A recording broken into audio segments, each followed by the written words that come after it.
Often referred to as the Godfather, Ronnie Butler is a household name with a successful musical career spanning for decades. Close family and friends celebrated the life and achievement of this Bahamian cultural icon last night. Recognizing Butler's contributions to the Bahamas, longtime friend Craig Flowers made the decision to have a statue made in his honor in recognition of his contributions. Prime Minister Perry Christie reflected on the indelible mark he says Butler has made and will continue to make in years to come. And as a kid growing up, I got to meet Ronnie, and we became friends back then. And the friendship lasted over the years. We endured the ups and downs to the sideways, and now that his health is not as good as it used to be, I just thought that, my father would have really loved for me to show some level of appreciation back to Ronnie for all the things that he would have done. Ronnie Butler, through his music, through his persona, through his message, through his performance, has taught us so many invaluable lessons about the conditions of living.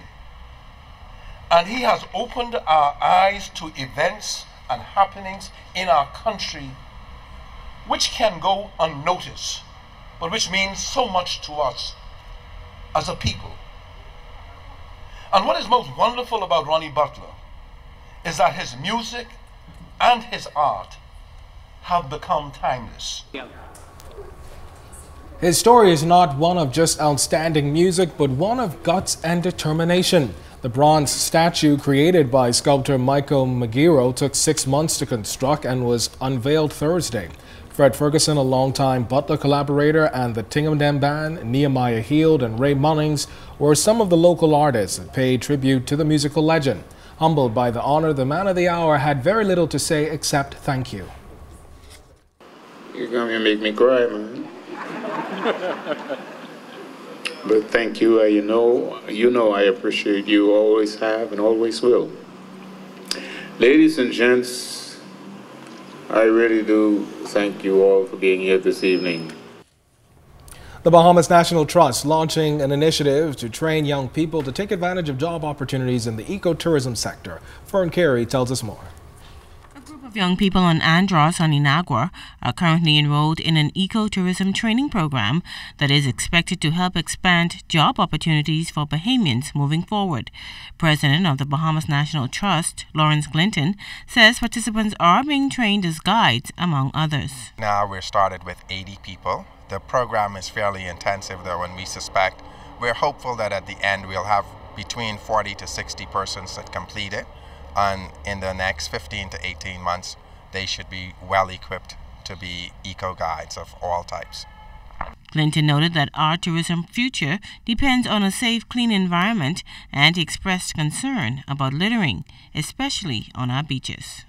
Persons are so concerned about the way they keep their car. Their first reaction is, oh, if I have some garbage, I throw it out of my car. I don't want it in my car. But I see nothing wrong with driving along the street, a street that's completely litter-filled. And I think we have to convince the adults, because the children just mimic behavior. So it's important for us to get everyone to understand that we are a tourist-based economy, and we need to put our best effort forth. We need to have a clean, safe, pristine country. Frank Carey, ZNS Network News. They've long retired and have joined together to be their brother's keeper. The Fort Montague Association is calling on the young and old to host events in their respective communities. The members believe that this can not only solve the crime problem, but bring families closer together. In this feature tonight, our Janaea Noel Ferguson talks with members who are enjoying the sunset. Their hair may have turned gray, they may walk a little slower, but members of the Fort Montague Association, made up of mostly retired persons from a cross-section of the community, are enjoying their golden years. They meet every morning for breakfast and a quick swim, but most of all, it's all about fellowship and giving these seniors something to look forward to. You retire, you have to stay home and get old and bad up, and you have to just keep on moving. Swim together, we talk together, we look after each other. If something happens, one another, we inquire. It's important to keep those bonds together. Ask that what your country could do for you, or your people, what you could do for your people. And that's my philosophy. I just love it, and I hope we could get more young people to come and see how the old folks the pensioners get along. It's hard to be alone all the time. And when I meet the crowd here, I feel good, you know. Then I go back home and I do a few things around the home, get a good rest, and get ready for the next day. The senior residents say the social ills today, especially crime, are destroying the human element, and it's gatherings like this that can bring communities back together. If we can get along with one another, and the younger generation see us getting along with one another, it should help them to get along with one another. Learn how to discuss things and even some conclusion on matters rather than ready to fight or to kill up one another. We don't have no row, no fight, no kind of malice against anybody. We are peace-loving people and we sit here and we enjoy ourselves. Some or the other, we have to reach out. If we could get groups together like this and just fellowship and let people see that we love one another, we love God, we love them, we love one another, I think we'll do so much better.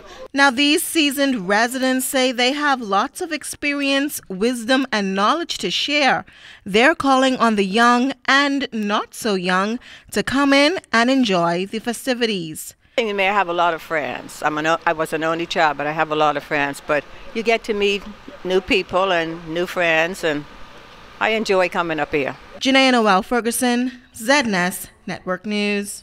Well, suicides have seemingly become more prevalent in recent times, with officers reporting as recently as this month the suicide death of a young man found hanging from a cord in a tree off Baldwin Avenue. And then on July 9th, another man also suspectedly killed himself in an upscale Sandyport community.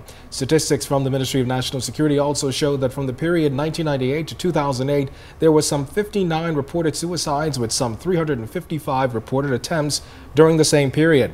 That makes for about 6 suicides per year, even though many of us might not be aware of them. But officers say there could be many more attempts that simply do not come to the attention of police for a wide variety of reasons. Well, a group of talented performers are about to shed light on the new issue through a new musical and stage play, The Darkest Hour, which Starlight Productions CEO Jonathan Miller says could possibly help the numbers. It's a very, very dark place in terms of from a character standpoint, because they lose so much of themselves and they take on a character that deals with really, really dark issues. So it's been really, really emotional, and I'm smiling because the emotions are so raw, but yet it's so powerful because of what we've seen for the past 4 months that the actors had to dig into. And every time we come out rehearsals, it's not necessarily you see Shakara Newton, you see the Mrs. Phillips, the lady who's beaten every day, suffered from domestic violence. So it's been emotional. You have a lot of crying and a lot of moments where we had to break to actually find a balance and say, let's get back to earth per se, because it was so deep. Now, Communications Director Sedina Henfield says it's not been easy bringing this type of production to market with limited sponsorship, but she's hopeful corporate Bahamas and Bahamians in general would realize the true value of these types of productions and how they help to build the local field of acting. In this country, we have so many talented people, and what it is, it's a platform for Bahamians to show what it is that they can do. The Bahamas Film Festival is very big in this country. It is becoming very big. Tyler Perry is known to come to this country for location of most of his movies and that sort of thing. So with a production like this, getting the word out of performers and actors that we have in this type of production can actually get them the recognition maybe internationally. We may have persons visiting that may be looking for this type of entertainment, and when they come to these type of performances, if they see someone in the play that strikes them as dynamic, as powerful, and we have so many actors in this group that actually exude power through their performance, that gives them an opportunity to become internationally known. So, Candino, when is the play showing? The play starts tonight. It's at the COB Performing Arts Center. It begins at 8 o'clock, and if you don't get it tonight, you have another chance tomorrow at 8 o'clock again to catch the show. Each year, more than 5 million tourists visit the Bahamas. Many fall in love with the hospitality of our people, as well as the sun, sand, and sea. Meet one who has translated her love and purchased a home here. Charles Fisher went to the Berry Islands to meet her. Faye Wagner is originally from Kentucky but now resides in Fort Lauderdale, Florida. She is one of many second home owners in Great Harbor Key, having been back and forth since 1970, making the trek several times a year and staying weeks and months at a time. Well, the Bahamas have the most beautiful water in the world and the friendliest and nicest people, but this island especially is special because of our beautiful, pristine beaches, 8 miles, and the people are the very nicest. Everyone waves, everyone picks everyone up. It's just open and friendly, and Great Harbor Key people are just extra special to me. In fact, Faye has 2 properties on the island, a beach villa and a house. Oh, because I have a lot of family. Yeah, I have a house that I use, and then when I have family, they stay here and they stay at the house also. How do they like it? They love it. They were all here all summer. Everybody's been here this summer. Lots of people. I stayed on. I stayed on because I like to be here. Yeah, I stayed on. I guess you can call her up by American. The Bahamas is where she wants to be. It offers so much in terms of beauty that when you're here, there's a certain amount of peace and tranquility that you feel from being here. I love the music. I love the whole ambience of it. It's just a really nice fit for me. Just happy that Faye Wagner still enjoys the Bahamas after living here for more than 3 decades. For ZNS Network News, I'm Charles Fisher.